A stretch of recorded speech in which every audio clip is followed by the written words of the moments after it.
안녕하십니까. 세상 읽어주는 남자 이상훈입니다. 오늘은 중국 D램 얘기 좀 하겠습니다. 얼마 전 방송을 통해서 미국이 중국 D램을 겨냥한 조치를 내놓을 수 있다는 말씀을 드렸습니다. 그런데 디지타임스에 관련 기사가 났습니다. 이 마이크론이 허페이 창신, 창신 메모리라고도 하죠. 허페이 창신의 특허 침해 가능성을 언급했다는 내용입니다. 더 구체적으로 말씀드리면 마이크론이 D램 모듈 업체 관계자에게 중국 D램 업체 허페이 창신이 만든 칩이 자사, 그러니까 마이크론의 특허를 침해할 수 있다는 우려를 피력했다는 게 기사의 뼈대입니다. 이 마이크론이 아직 특허 침해 소송을 제기하지는 않았습니다. 하지만 모듈 업체에 허페이 창신의 특허 침해 가능성을 흘린 것만 봐도 일종의 경고 성격이 있고 여차하면 허페이 창신의 특허 침해 소송을 제기하겠다는 것을 암시한 것이라는 생각이 듭니다. 사실 허페이 창신은 최근 특허 괴물로 불리는 업체들과 속속 정식 계약을 체결했었습니다. 가령 지난 2019년에는 독일 반도체 회사였던 키몬다, 인피니온의 D램 특허 사용 권리를 확보하고 있는 캐나다 특허 관리 업체인 폴라리스 이노베이션과 계약을 맺었었고, 올 4월에도 이 다량의 D램 특허를 보유한 미국 업체 램버스와도 계약을 체결했습니다.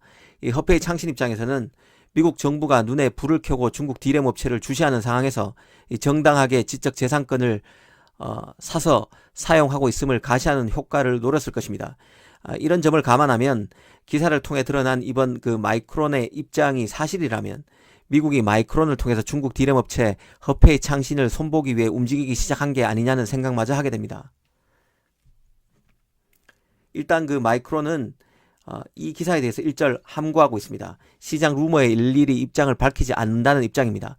하지만 미국 정부가 반도체 굴기 제어 차원에서 결국 D램 업체에 칼을 빼들 가능성이 계속 제기돼 왔다는 점, 그리고 특허 침해 소송 제기는 결국 해당 중국 업체를 블랙리스트에 올려서 이들 기업으로 메모리 제작에 필수적인 미국 반도체 장비 등에 대한 금수 조치를 단행하기 전 조치일 수 있다는 점에서 계속 주시할 필요가 있다는 생각이 듭니다. 실제로 중국에서 가장 먼저 D램 사업을 했던 푸젠진화도 이런 코스를 밟아서 회사가 결국 문을 닫았습니다. 이 마이크론이 푸젠진화가 마이크론의 공정을 베끼는 식으로 자신의 특허를 위반했고, 이를 빌미로 미국 장비 반입을 막았던 게 미국 정부입니다. 이런 조치가 있은 뒤 얼마 안 있어서 푸젠진화가 결국 손을 들었습니다. 현재 중국의 대표적인 D램 업체는 허페이 창신과 칭하유니입니다. 이 허페이 창신은 설립 당시부터 D램을 했던 업체고, 칭하유니는 푸젠진화가 문을 닫은 후인 지난 2019년 D램 사업을 하겠다고 선언을 했습니다. 칭하유니의 경우 자회사인 YMTC가 낸드 사업을 하고 있기 때문에 D램과 낸드를 다 한다고 보시면 됩니다. 이 두 회사가 조만간 미중 기술 전쟁의 항복판에서 다시 시끄러워질 수 있다는 생각이 듭니다. 사실 지금 국제 정세는 너무나 혼란스럽습니다. 미국 대선의 경우 트럼프의 재선 가능성이 점점 낮아지고 있는 게 합리적인 관측일 것입니다.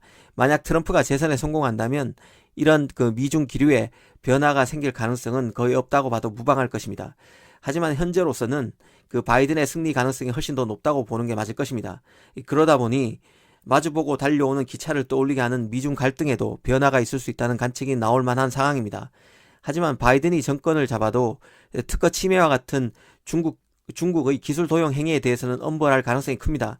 더구나 반도체는 미래 패권의 키가 되는 핵심 산업이죠.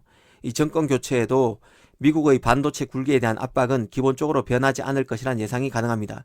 특히 바이든은 동맹의 중요성을 인식하고 있는 원칙주의자입니다. 이 바이든은 민주당 후보이지만 우리 관점에서 보면 트럼프보다 훨씬 더 공화당스러운 인물이 바로 바이든입니다. 중국 입장에서 더 꺼릴 수 있는 인물이라는 뜻입니다. 그런 맥락에서 중국 메모리 앞길은 가시밭길이 예상됩니다. 다만 트럼프 행정부에서 보이고 있는 전방위적이고 무차별적인 중국 때리기는 어느 정도 완화될 가능성이 있는 것도 사실입니다. 미중 무역 분쟁이 미국 내 혼란스러운 전국과 맞물린 이슈라는 점에서 잘 주시할 필요가 있다는 생각이 듭니다. 감사합니다.